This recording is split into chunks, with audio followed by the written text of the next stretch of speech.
पिछले साल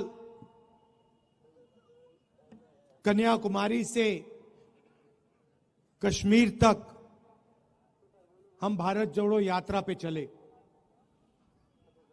4000 किलोमीटर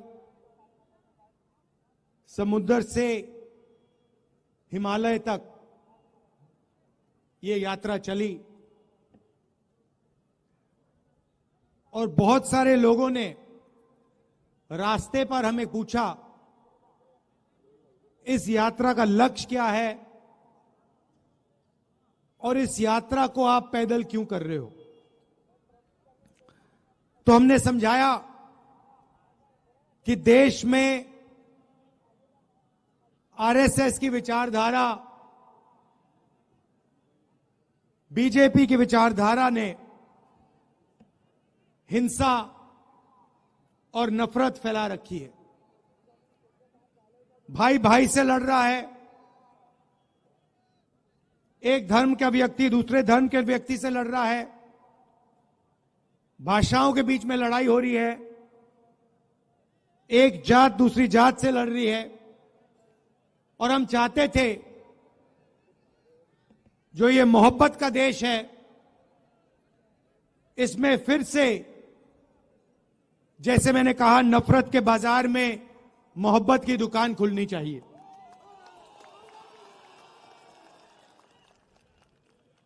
यात्रा में हम लाखों लोगों से मिले। सेल्फी का जमाना है तो हजारों लोगों के साथ सेल्फी हुई। 7 घंटे हम चलते थे,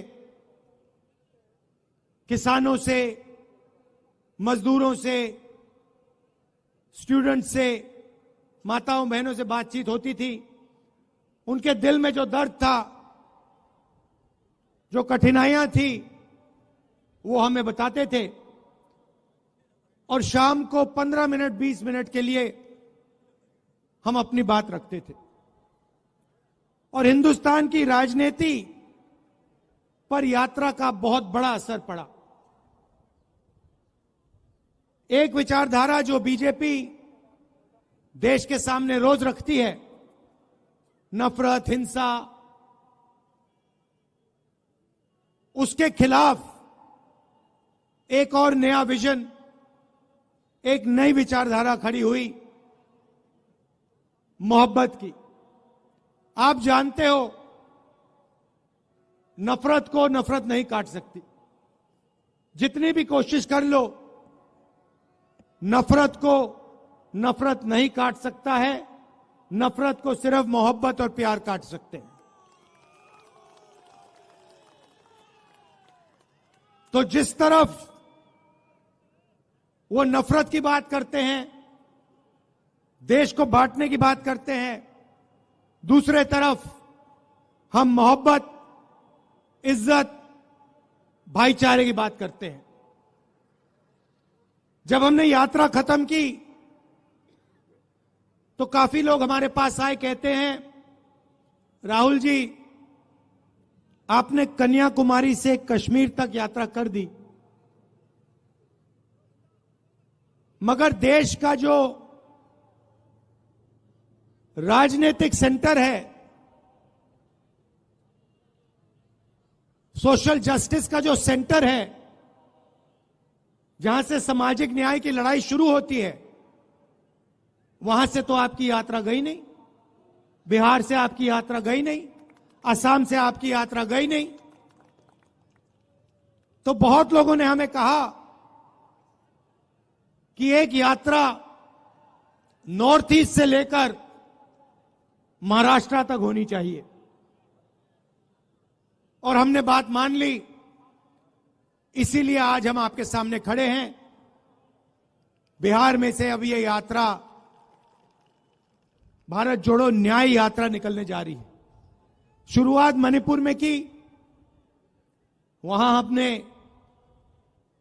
बीजेपी की जो विचारधारा है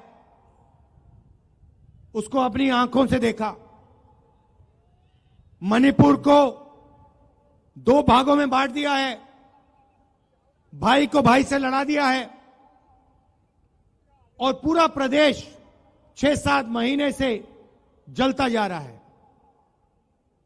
दुख की बात है कि हिंदुस्तान के प्रधानमंत्री आज तक मणिपुर नहीं गए। शर्म की बात है।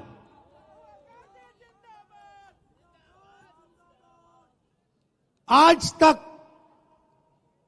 हिंदुस्तान के प्रधानमंत्री मणिपुर नहीं गए। मणिपुर जल रहा है,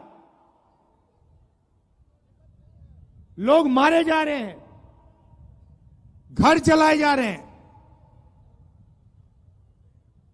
मगर आज प्रधानमंत्री वहां आज तक नहीं पहुंचे। तो ये देश की हालत है। अब बिहार में हमारा क्या लक्ष्य? इस यात्रा में हमने न्याय शब्द जोड़ दिया है। भारत जोड़ो न्याय यात्रा। और सच्चाई यह है कि आज के हिंदुस्तान में गरीब व्यक्ति को ना आर्थिक न्याय मिलता है, ना सामाजिक न्याय मिलता है।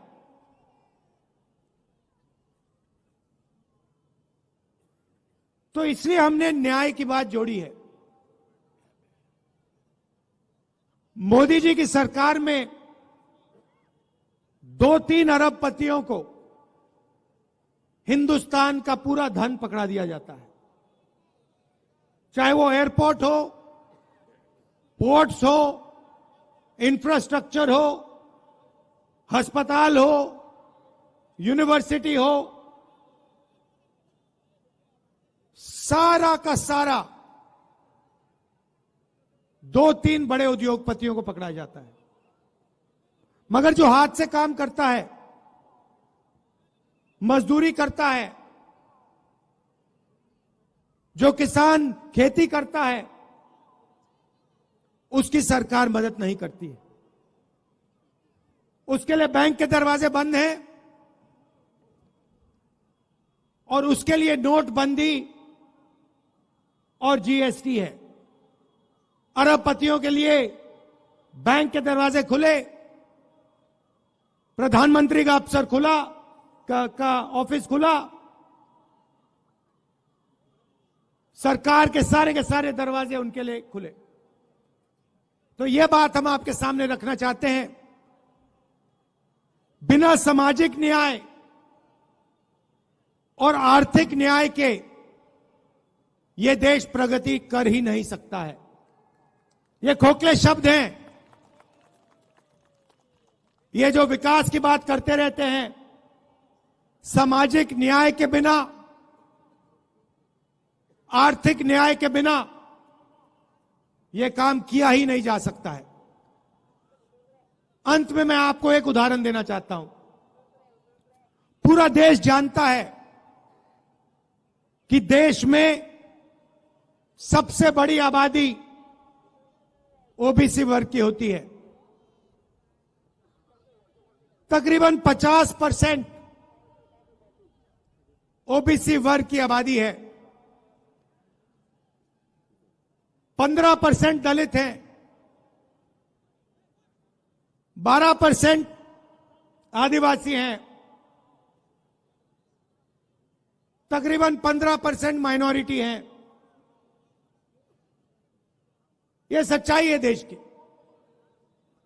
यहां जो ओबीसी वर्ग के लोग बैठे हैं, मैं आपको बताना चाहता हूं कि हिंदुस्तान की सरकार को 90 आईएएस अफसर चलाते हैं। देश का पूरा बजट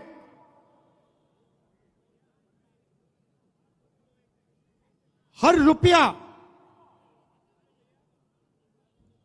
ये लोग निर्णय लेते हैं। डिफेंस में कितना पैसा जाएगा, स्वास्थ्य में कितना जाएगा, किसानों को कितना मिलेगा, ये 90 अफसर ये सारे के सारे निर्णय लेते हैं। इनके बिना बजट का 1 रुपया नहीं बांटा जा सकता। और मैं बिहार के ओबीसी से कहना चाहता हूं, पिछड़े वर्ग के लोगों से कहना चाहता हूं इन 90 अफसरों में से ओबीसी वर्ग के सिर्फ 3 हैं। और अगर बजट में 100 रुपए बांटा जाता है तो ओबीसी वर्ग के अफसर सिर्फ 5 रुपए बांटते हैं। यह सच्चाई है। और ये ओबीसी वर्ग के साथ हो रही है, दलित वर्ग के साथ हो रही है, आदिवासी वर्ग के साथ हो रही है। इसलिए हमने सामाजिक न्याय का सबसे क्रांतिकारी काम करने का निर्णय ले लिया है। भाइयों और बहनों,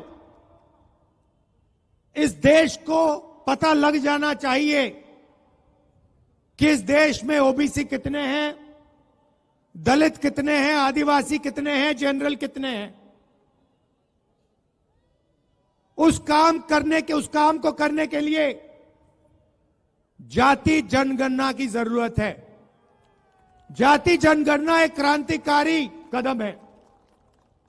जिस दिन जाति जनगणना हो जाएगा उस दिन देश के आदिवासियों को, दलितों को, पिछड़ों को, सबको पता लग जाएगा कि उनकी आबादी कितनी है।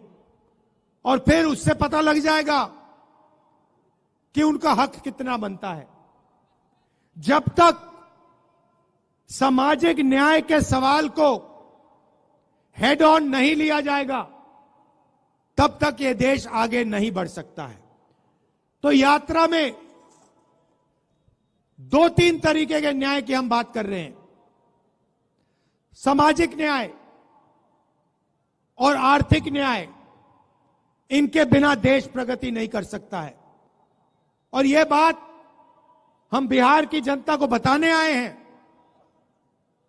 और आपके दिल में इसके बारे में जो विचार हैं, जो सोच है, उसको भी हम यहां समझने आए हैं।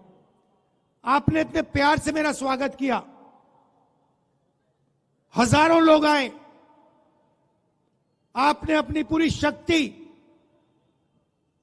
अपना प्यार इस यात्रा में डाला, हमारी मदद की।